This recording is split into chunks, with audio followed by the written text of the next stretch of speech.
Alô, dia 17 de maio de 2019. Mais uma vez, o inusitado programa de televisão Pulando a Cerca, que não tem pauta, não tem roteiro, muito menos censura. É como avisa. Fala, pensando! Meus amigos, hoje é um dia especial.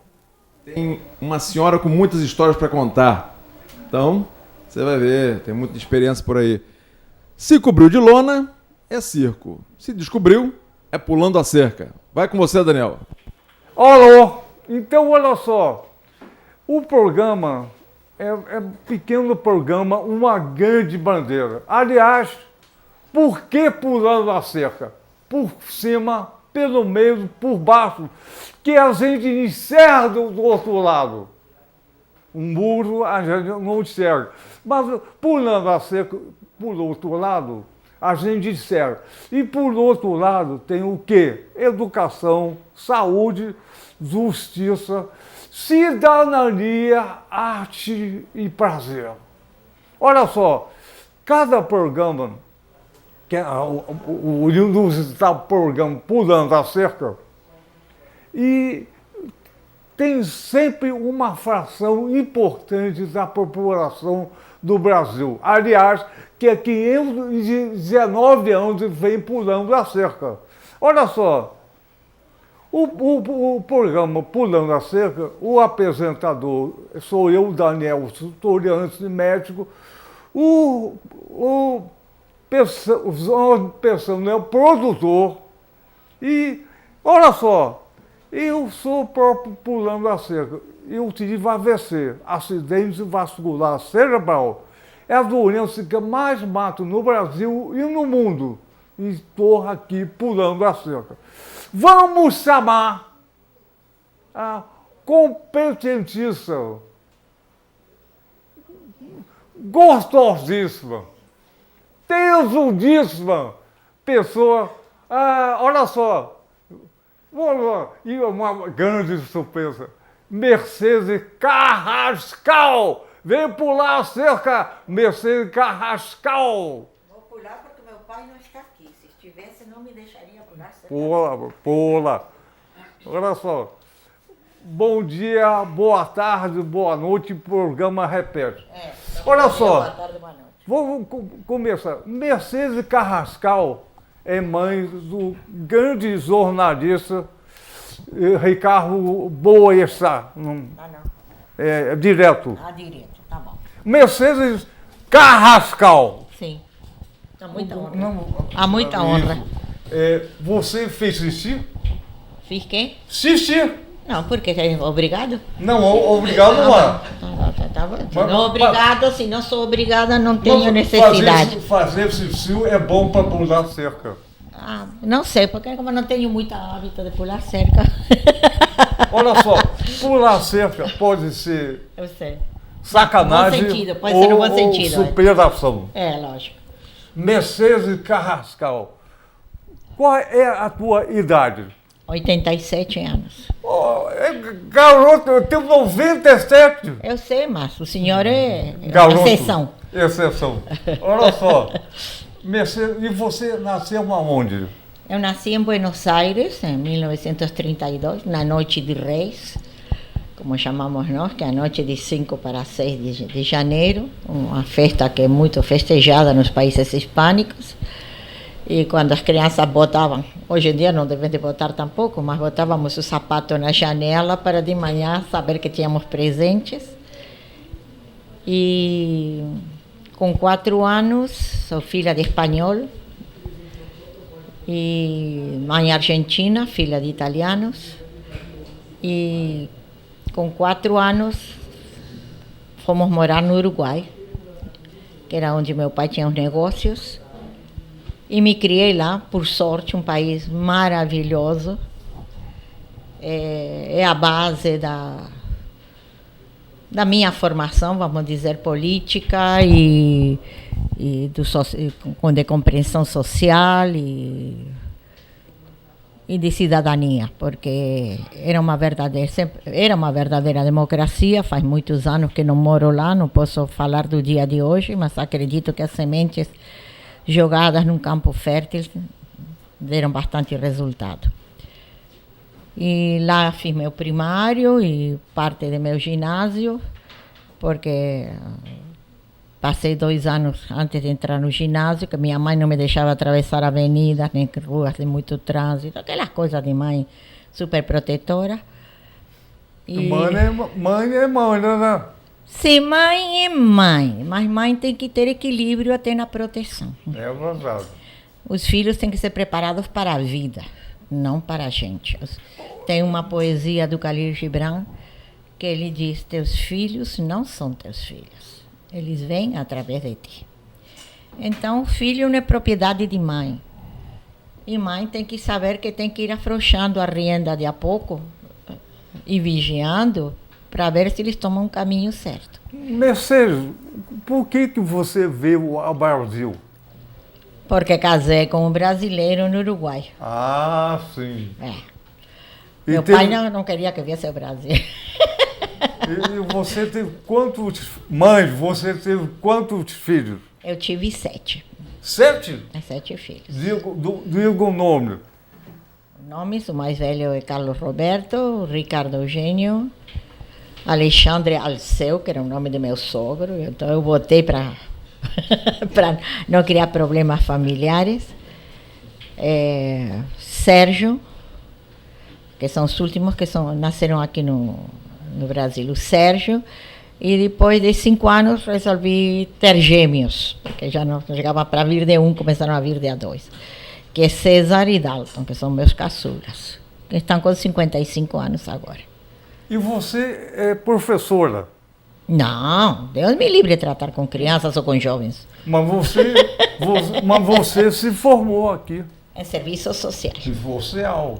E biblioteconomia também. E qual foi a tua atuação que você teve no serviço social? No serviço social, a minha boa atuação, a que eu gostei, foi trabalhar em prevenção de câncer com Campos da Paz nas pioneiras sociais. Legal. Fazíamos campanhas pelo interior do país, onde a gente mais ficava revoltado com a situação da saúde e da falta de respeito à população no sentido de tratamentos e de atendimentos e tudo. Fizemos uma campanha em Teófilo Otoni numa semana. Essas campanhas eram subvencionadas pelos Lions, não? E então, em Teófilo Otoni nos mandaram, nós fomos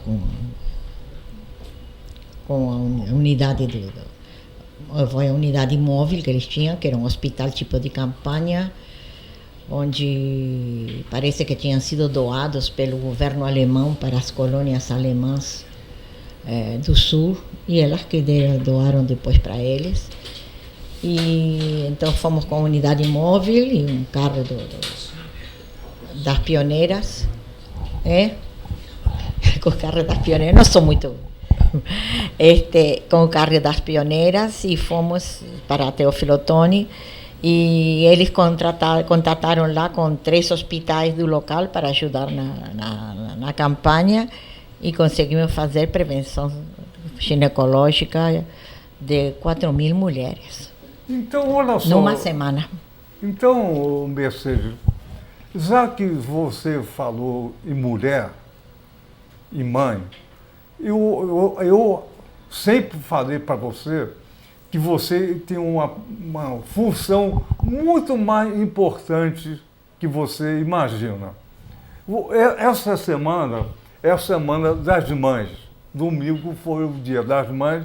Essa semana das Mães. Aliás, o Dia das Mães é todo dia. Também acho. Então, o teu papel é muito mais importante.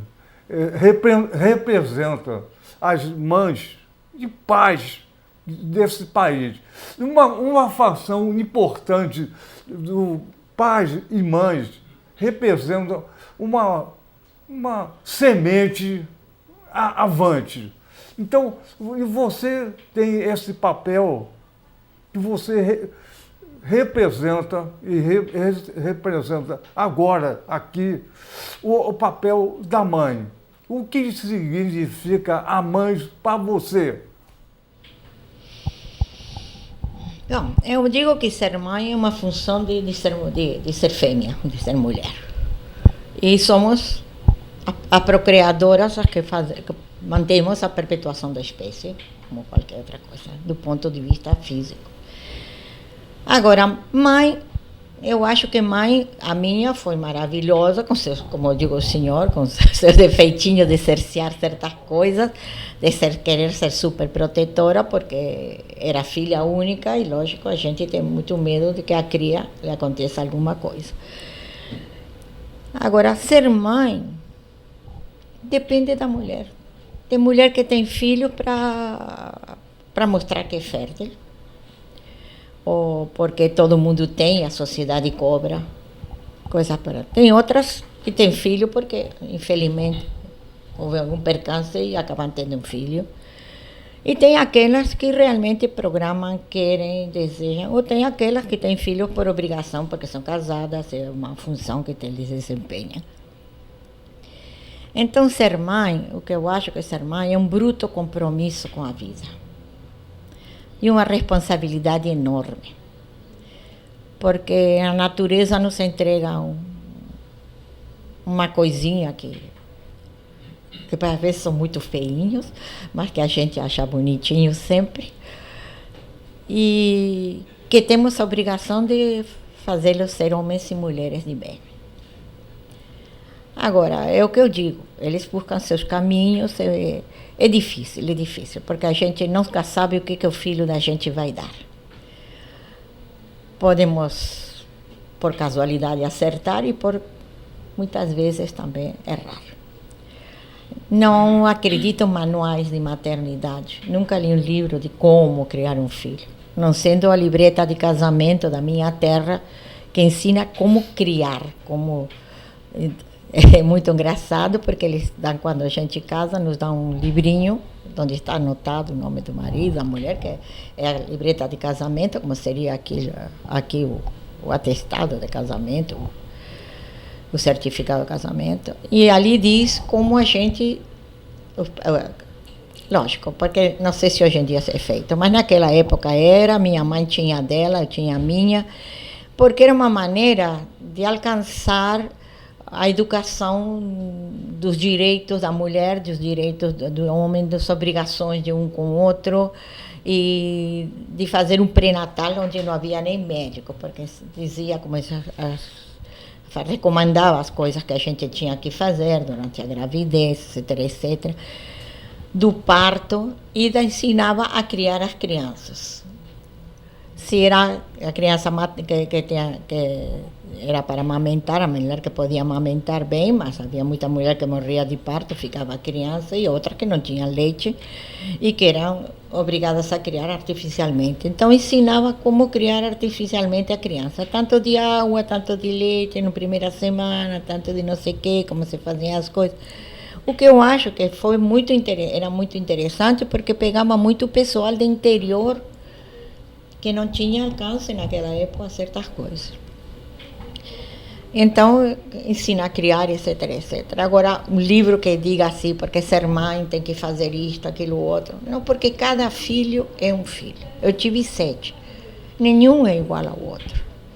Nenhum reacionava da mesma maneira às mesmas coisas. Já que você falou que nenhum é igual ao outro,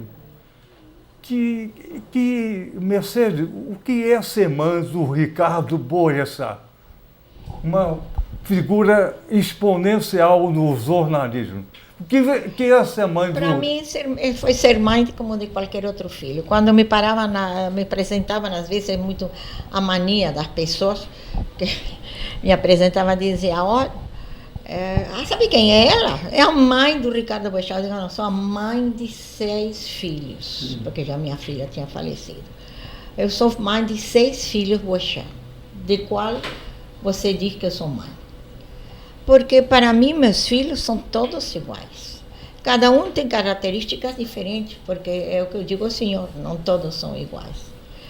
cada um reacionava de uma maneira diferente. Ricardo foi um menino sempre muito levado, no sentido de levado a subir em árvore, levantar com a FIFA, de jogar pelada, de jogar bola de gude no Campo São Bento, tirar o uniforme do colégio e deixar jogar de qualquer jeito para ir jogar bola de gude, para pegar grilo e coisas pelo estilo. E uma vez eu fui levar a irmã ao colégio, quando saí do colégio, de levar ela ao colégio, que ia num horário diferente do dele, ele saía e ela entrava, porque eles estudaram todos no Joaquim Távora.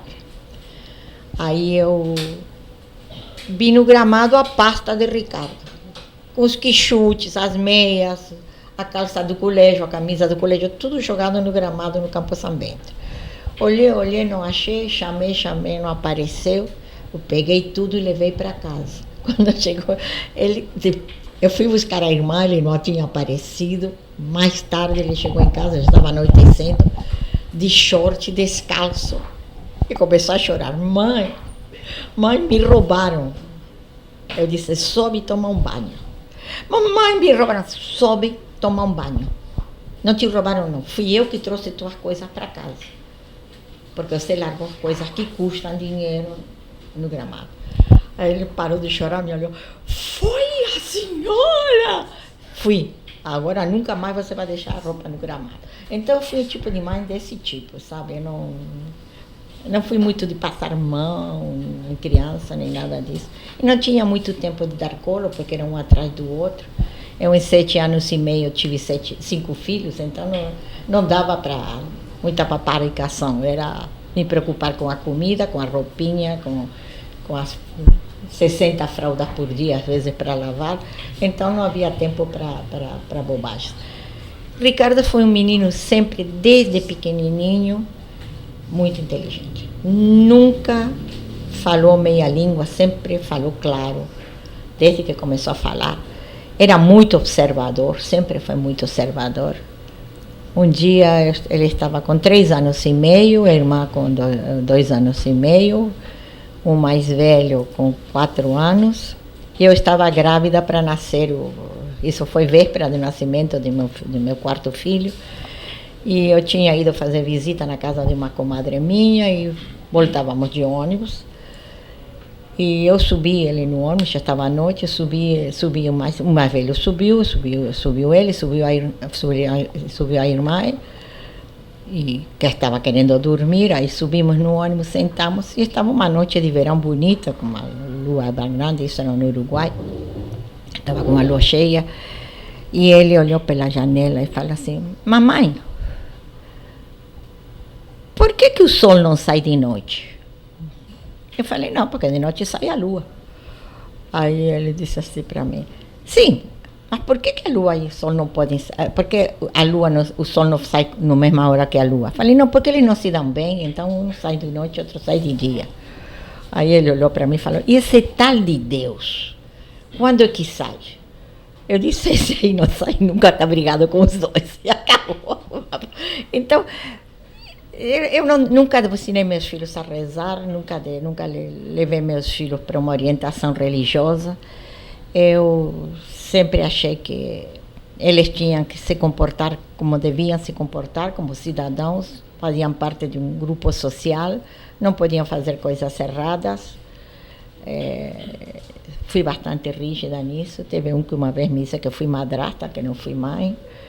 Mas meus filhos me amam muito, cada vez eu vejo como me querem mais. Agora que estou velha, entraram na fase de me proteger demais e eu fico achando muito ruim, porque não gosto de ser protegida. E Ricardo sempre foi um menino assim, se deu sempre muito bem com pessoas de idade. Ele com 5, 6 anos encostava nos avós de meu marido, essa coisa toda, e fazia perguntas. E escutava o que eles falavam, e sabe que a pessoa de idade gosta de que alguém escute o que a gente fala, sobretudo as histórias que a gente tem, né? Que ninguém quer escutar. Então ele escutava. Então todos eles adoravam Ricardo.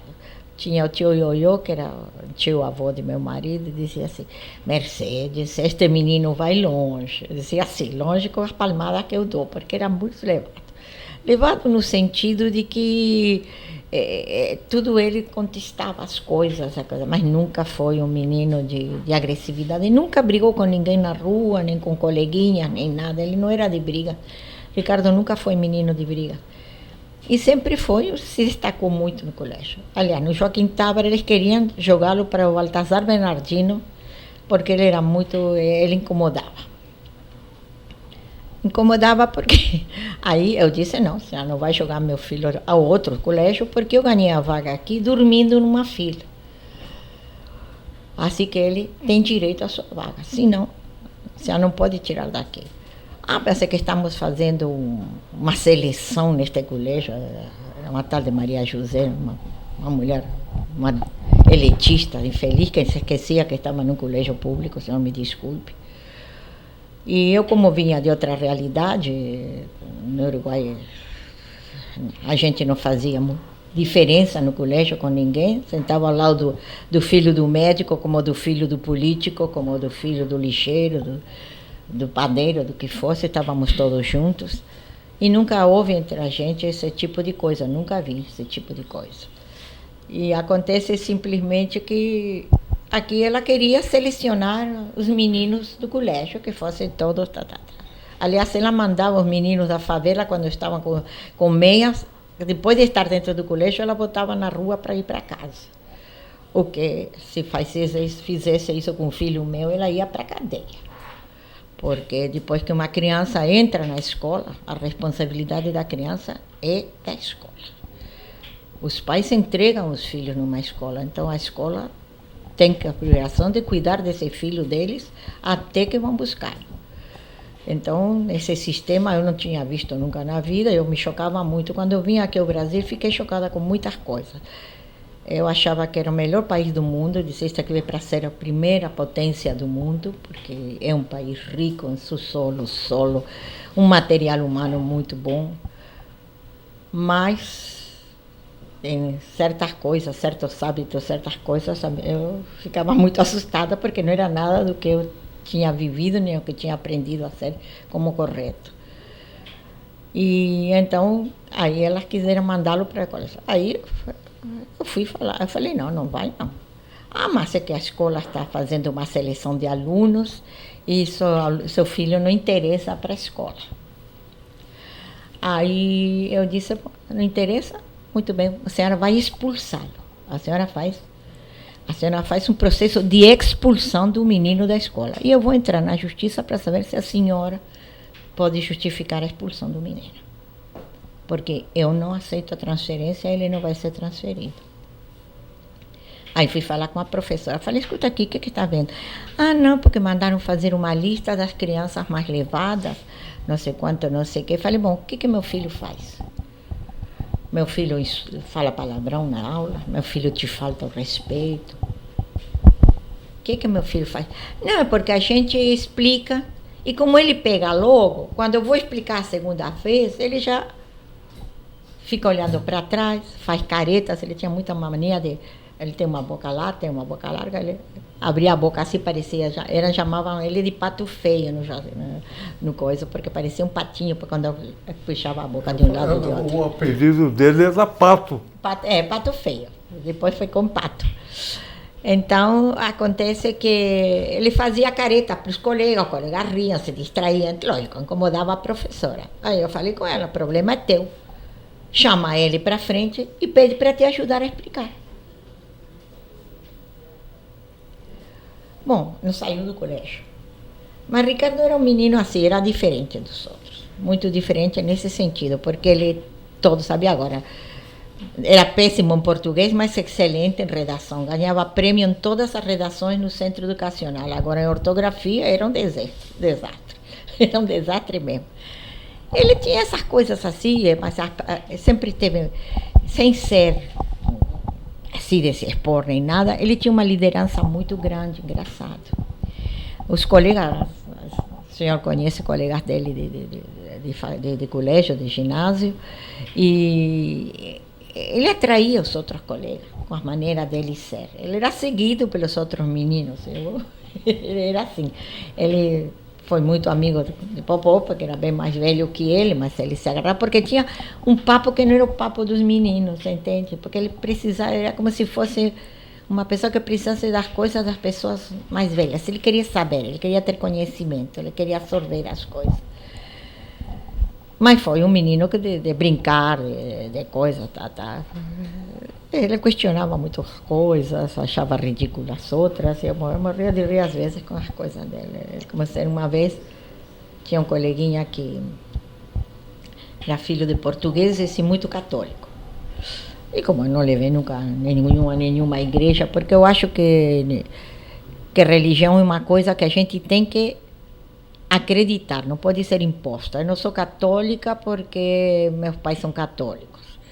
Ou não sou judia porque meus pais são judeus. Sou judia de religião se eu assimilar que aquilo é o que eu quero. E acredito naquilo. Porque gente, para ter terço e bater o peito e encher as igrejas, se fossem todos tão bons, o mundo não seria como é. Então, eu acho que é mais uma coisa de hábito, de porque impôs. Inclusive, quando eu vim aqui no Brasil, que eu levei as crianças para o colégio, perguntavam qual a religião. E eu vinha de um país em que não se perguntava isso. Ninguém interessava que religião cada um professava. Aí eu disse, ele é ateu. Aí a professora me olhou e falou, como a senhora diz uma coisa dessa de seu filho? Eu falei, porque é ateu. Aí ela disse, não, eu vou botar católico. Eu falei, não, então a senhora bota budista. Aí eu fazia essas coisas desse tipo, entendeu? Eu sou não sou muito dentro dos conformes. Porque eu fui criada na religião católica. Minha mãe me levava à igreja na Semana Santa, me fazia ver aqueles santos todos tampados, eu tinha horror, terror daquilo, aquelas coisas todas. Bom, me ensinou a rezar, essas coisas todas. E me botaram, numa época meu pai adoeceu, esteve muito grave. Minha mãe, para poder cuidar de meu pai, ela não podia cuidar de mim, então me botaram na escola de freiras interna. E na escola de freiras tinha uma parte que eram meninas que não pagavam o colégio, eram obrigadas por lei, para ter certas benesses, a dar colégio a crianças pobres que não pagassem. Mas essas meninas, eu descobri por casualidade que existiam essas meninas no colégio, porque elas estavam numa sala que não era perto de onde a gente estudava, nem tinham recreio com a gente. Então eu questionei a freira, por quê? Ela disse, porque são diferentes. Eu disse, diferente como? Tem cabeça, perna, assim, pensa igual que a gente, porque não brincam com a gente? Disse, não, porque são pobres. Aí quando acabou o ano que eu fui para casa, eu falei com meu pai, não sou mais católica.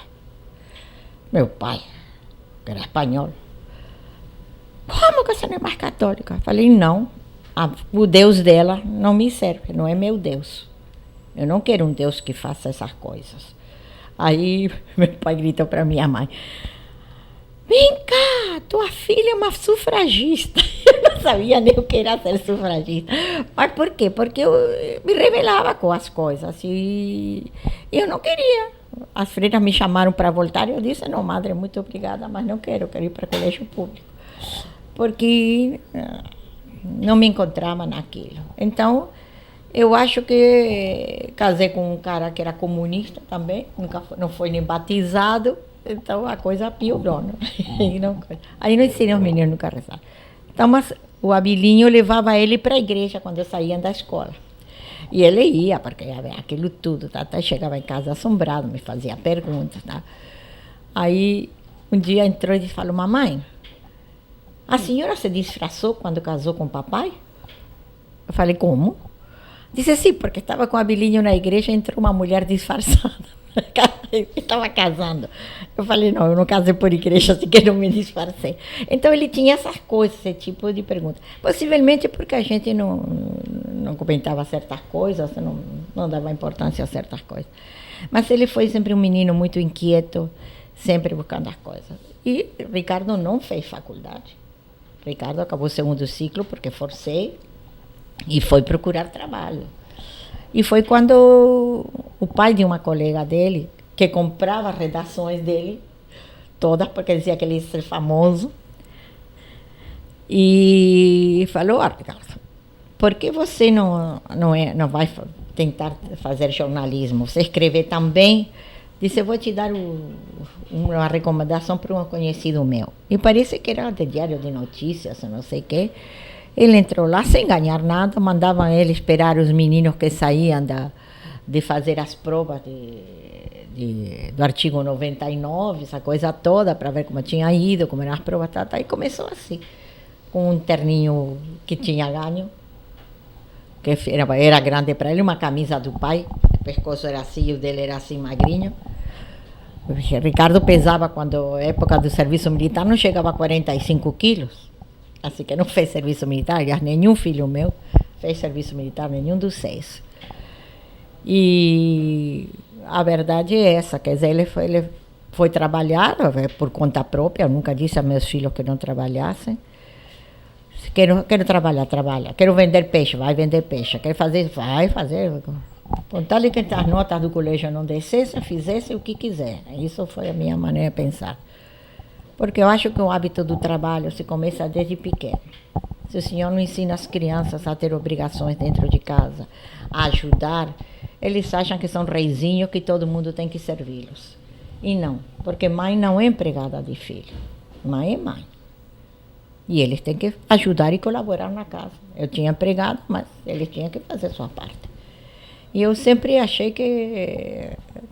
Eu tinha muito medo, porque estava num país estranho, sem parentes nem nada, de que me acontecesse uma coisa e eles ficassem sozinhos no mundo. Então eles tinham que estar preparados para poder conviver com outras pessoas, para sofrer menos. Então eu acho que foi muito isso que me fez ser bastante rígida com eles todos, no sentido de educação. E bom, por isso que eu digo, eu tive a sorte de, pelo menos o que eu fiz, eles não se desviarem para outros caminhos. Mas eu digo, toda mãe, quando recebe um filho, as mães mais normais, porque tem aquelas que os botam na lata de lixo. Biologicamente são mães, mas não é ser mãe isso. As que somos mães, queremos desempenhar o papel de mãe, quando recebemos o filho, fazemos projetos. Sempre a gente diz, meu filho quando crescer, quando não crescer, etc, etc. Mas acontece que eles vão buscar seus caminhos. Então, eu sempre digo, o Pablo Escobar tinha mãe, o Escadinha tem mãe. E não acredito que nenhuma delas quisesse que o filho fosse um assassino, um maleante, ou o que seja. São os caminhos que eles tomam na vida que é coisa. Agora, eu acho que é muito difícil. A gente os vê crescer, a gente espera o melhor para eles. E eu acho que quando eles não chegam onde a gente precisa, ou a gente quer, ou as ilusões a gente bota muita ilusão nos filhos. Assim que parece que eu, em certo sentido, mesmo com essa maneira de ser, acertei em algumas coisas, ou pelo menos eles, de tanto medo que tinham de mim, acabaram se comportando direito no resto da vida. Mercedes, olha só, vou interromper você. Você, estou observando e atentamente, você é a semente do filho especial que é o Ricardo Boechat. Não, o pai também colaborou. Não, mas você é a semente. Não. Você é a semente porque você tinha ironia. O budista que você falou, do ateu ou católico, é ironia. Você tem uma cultura acima da média. E o Ricardo, que você colocou, é uma pessoa especial, não brigava, mas tinha uma excelente performance com as pessoas. Ele escrevia muito bem. Isso veio da semente que se chama Mercedes. Não, o pai escrevia muito. Meu marido era professor de neolatina. Sim, mas a mãe tem um papel especial. Com quem é que roubou a roupa do filho no campo São Bento, a mãe. Não roubei, era minha, eu tinha pago. Ora bola! Eu não ia dar um exemplo de roubo. Roubou na versão do Ricardo. É. Então, olha só, essa semente que essa semente é a semente maior por pai e para mãe aqui do Brasil. Então, olha só o caminho que você trouxe para o Ricardo Boechat. Não fez faculdade e se tornou um grande jornalista. Isso veio de você. Não tem nenhuma cargo que veio do pai, mas a figura maior, a semente maior é você, Mercedes. E não estou julgando, confesso, não. Isso é caro pela forma que você faz, pela cultura que você tem. O Ricardo não seria diferente de você. Eu considero o Ricardo igualzinho a você, só que masculino de feminino. É o grande casamento masculino e feminino. E o Ricardo é você, e você é o Ricardo, independente dos 6 filhos. Mas o Ricardo é especial. E você tem, ele era especial. Tem enorme amor ao Ricardo. Então, olha só, isso que eu queria saber de você. Olha, aqui no programa não se combina nada. Não tem pato, não tem censura. Eu me tinha assustada, né? Eu falo muito. Falo muito? Eu falo muito e bem.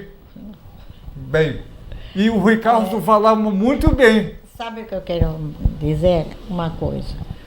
Os pais protegem demais seus filhos. Então, às vezes eles faziam alguma coisa, eu dava umas palmadas, sempre dei umas palmadas. Eu nunca maltratei, mas uma palmadinha no lugar certo é muito importante. E quando eles choravam, eu dizia para eles, é melhor vocês chorarem agora que eu mais tarde. Entende? Porque se a gente não lhes mostra a vida como ela é, eles vivem numa ilusão que é uma coisa muito esquisita. Eu tenho um neto que com 5 anos e meio, a mãe me pediu, porque teve um problema, para eu levar para a natação. E eu fui de ônibus. Aí ele tem encantado no ônibus. Quando saltamos, ele falou, vovó, como é bom andar de ônibus. Eu falei, viu, meu filho, como é bom ser pobre? Porque nunca tinha entrado num ônibus. Então, hoje em dia, tudo bem, a violência, mas a gente não todo dia assaltam todos os ônibus. E pode haver violência andando no coisa, ou uma mãe com um menino no meio do trânsito, porque hoje em dia não se tem segurança em nada. Mas eles não sabem subir um ônibus, não sabem pagar um ônibus, não sabem saltar sozinhos num lugar. Gente, não é assim, porque essa proteção, um momento, vai ter que acabar. E aí eles estão realmente sem a mão da mãe segurando, ou do pai, ou de quem seja. Então, a gente tem que ensinar os filhos a caminhar por suas próprias pernas. E tem que ensiná-los a ver a diversidade das pessoas no mundo e saber conviver com elas. Então, Mercedes, você, em relação ao teu filho, em relação ao Ricardo Boechat, você deu a mão, mas deu a cabeça. Não, acho que deu a cabeça para todos também, os outros não são muito burros. O Ricardo é o filho especial. Não, ele especial, conseguiu se destacar no tipo de profissão que fez, ele amava o que fazia, o que é muito difícil a gente juntar o trabalho com a profissão, com o prazer de exercer a profissão. Ricardo trabalhava muito, mas eu acho que o prazer dele era também muito grande no que fazia. Mas a ironia que você tem, o Ricardo tinha na televisão. Ele se transformou no repórter habitual e fazia ironia e engraçado. Lógico, porque a gente tem que. Se a gente não faz isso, a coisa fica muito rígida, muito chata. Uma grande forma de combater qualquer autoritarismo ou ditadura é ironizar. Ironizar. E o É que Ricardo, está se fazendo hoje em dia. e o Ricardo fazia isso sempre na televisão. É. Ele colocou um novo perfil no jornalismo na televisão, ironizando. Saiu aquela rigidez de só passar uma notícia de maneira fria e como. Mas isso Ele veio deu vida. Isso veio de você. Não sei. Não. Tá certo. Olha, vem para você. Você é uma pessoa curta e irônica. O tempo todo, tu ironiza as coisas. Ironizar não é sacanear, pelo contrário. Tem um caminho diferente. É aliviar até a tensão na hora. Isso. É um jeito de ser que às vezes. O Ricardo continua você. E você continua o Ricardo. Independente dos outros filhos, que cada um seus. Não, tem uns que são também Não, assim cada um tem o seu caminho, claro. Desse jeito. Cada um na sua vida, nas suas coisas. E bom, é isso que é uma profissão que não tem. A maternidade é uma profissão que não tem nem salário, nem férias, nem 13º, e que não acaba nunca. Enquanto a gente está viva, é mãe. Com eles vivos ou não vivos, a gente é mãe. Mercedes, todo mundo que é pai ou mãe tem uma preferência sobre algum filho. Não vai dizer é todo mundo igual, não é. Quem é o teu preferido? Não sei. Porque quando precisa, eu sou uma fera, por exemplo, pelos velhos. Se fazem qualquer coisa, um filho meu, pode ter, o marido dela vai fazer 69 anos, mas se alguém ataca meu filho, eu vou com tudo. Mas quem é o preferido? Não tenho. Os pequenos, não. Os pequenos, sempre a gente acobertava mais, lógico. Os outros estavam crescidos, já iam ter que viver suas vidas, mas os pequenos a gente acoberta mais. Mas é todos para mim. Não tenho preferência com um e com outro. Sempre tem. Não tenho. Bom. E não quero que meus filhos achem que eu tenho preferência com ninguém. Claro. Às vezes eles dizem, porque teu filho preferido, por quê? Porque aparece na televisão, porque fala no rádio, não porque você tinha que dizer algo. Quantas vezes eu já uma vez fiquei 8 meses sem falar com o Ricardo, sem lhe dirigir a palavra. Por quê? Porque tivemos um probleminha. E ele me disse, se você não quer escutar a voz dessa pessoa, também não vai escutar a minha. Falei, não faz mal, não escuto a da tua irmã desde que foi, estou aqui. E aí cortei. Ele que teve que falar comigo, porque eu não abro o guarda, não. Então, não presto. Então, exatamente, o teu perfil é igual ao Ricardo. Igualzinho. Pode ser. Não, mas Ricardo não era como eu. Eu sou dura. Ele era mais É flexível. É? Era mais flexível. Sim, flexível. Eu, como ser, eu não vejo o Globo até o dia de hoje, porque o Globo expulsou meu filho. Então eu não me botem a Globo, porque na minha casa não se acende Globo. Então, para ver como não presta.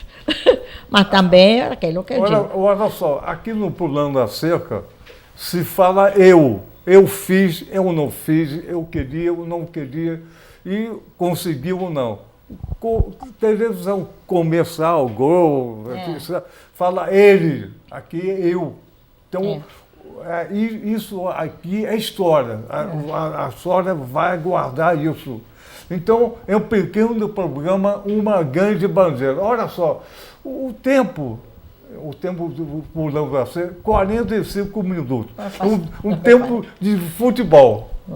Olha só, você te dizia que estava com medo, não sei o que falar. Olha. Não, história tenho, mas também não está certo. Então, olha só. Então, vamos terminar o nosso programa batendo palmas para todas as mães do Brasil que merecem o filho que tem ou não tem. Não, e às vezes essas mães do Brasil que têm filhos que não gostariam de ter. Exatamente. E que choram em vida Porque a gente é muito pior chorar um filho vivo que um filho morto. Então, vamos bater palma.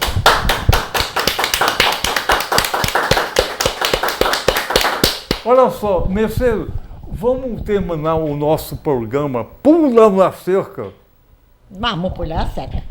cantando. Cantando muito bem também. 1, 2, 3, pulando a cerca com você. Vamos lá. 1, 2, 3, pulando a cerca com você. Mais uma vez, e salve o Dia das Mães, que é todo dia. É. Então, Das mães com filhos vivos e as mães que estão sem os filhos. exatamente. Valeu! Valeu. Valeu! Valeu, tá bem. Valeu!